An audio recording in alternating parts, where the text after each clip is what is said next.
প্রিয় উপস্থিতি, এই যুব সমাজ পৃথিবীর শুরু থেকে ইসলামের প্রাথমিক যুগ থেকে নিয়ে শুরু করে রাসূলুল্লাহ সাল্লাল্লাহু আলাইহি ওয়াসাল্লাম তাহার জিন্দেগিতে 27টি যুদ্ধ সংগঠিত করেছেন। এভাবে অধিকাংশ যুদ্ধের মধ্যে রাসূল স্বয়ং উপস্থিত ছিলেন। সেই যুদ্ধের মধ্যে সেনাবাহিনী ছিল যুবক। সেই যুদ্ধের মধ্যে যারা যুদ্ধে অংশগ্রহণ করেছিলেন অধিকাংশই ছিল যুবক। এই যুব শ্রেণী যদি আজ ঠিক না হয়, আমার আপনার যুব সমাজ, আমার আপনার যুবক ছেলেপেলেরা আজকে নেশায় আসক্ত, কথা বলেন ঠিক কিনা?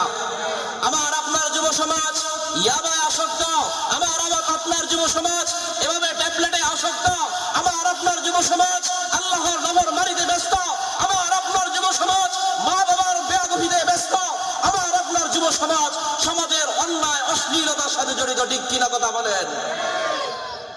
এই যুব শ্রেণী যদি ঠিক হয়ে যায়, এই যুব সমাজ যদি ঠিক হয়, খোদার কসম করে বলতে পারি সমাজের সমস্ত জাহিলিয়াত, সমস্ত কুসংস্কার ধূলিসাৎ হবে।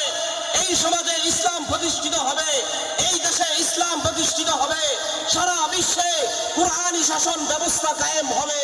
এই যুব শ্রেণী যদি ঠিক হয়, কথা বলেন ঠিক কিনা? বিশ্ব নবীর ডানে, নবীর বামে, সামনে পিছনে চতুর্দিক থেকে রাসূলকে সহযোগিতা করেছেন। বডিগার্ড হিসাবে বুক টান করে দাঁড়িয়ে গিয়েছিলেন সেই যুব সমাজ। আজকের এই যুব সমাজ যদি ঠিক না হয়, আজকের যুব সমাজকে যদি আমরা কাজ করতে না পারি, তাহলে আমার আপনার এই সমাজ, আমার আপনার এই দেশ, আমার আপনার এই জনপদগুলো আল্লাহর গজব আসবে। এভাবে যদি তারা একের পর এক আল্লাহর নাফরমানিতে ব্যস্ত থাকে, তাহলে অতি সত্তর বেশি দূরে নয়, এভাবে সমাজের মধ্যে আল্লাহর গজব নেমে আসবে। এই জন্য আমাদের মূল টার্গেট যুব শ্রেণীকে ঠিক করা।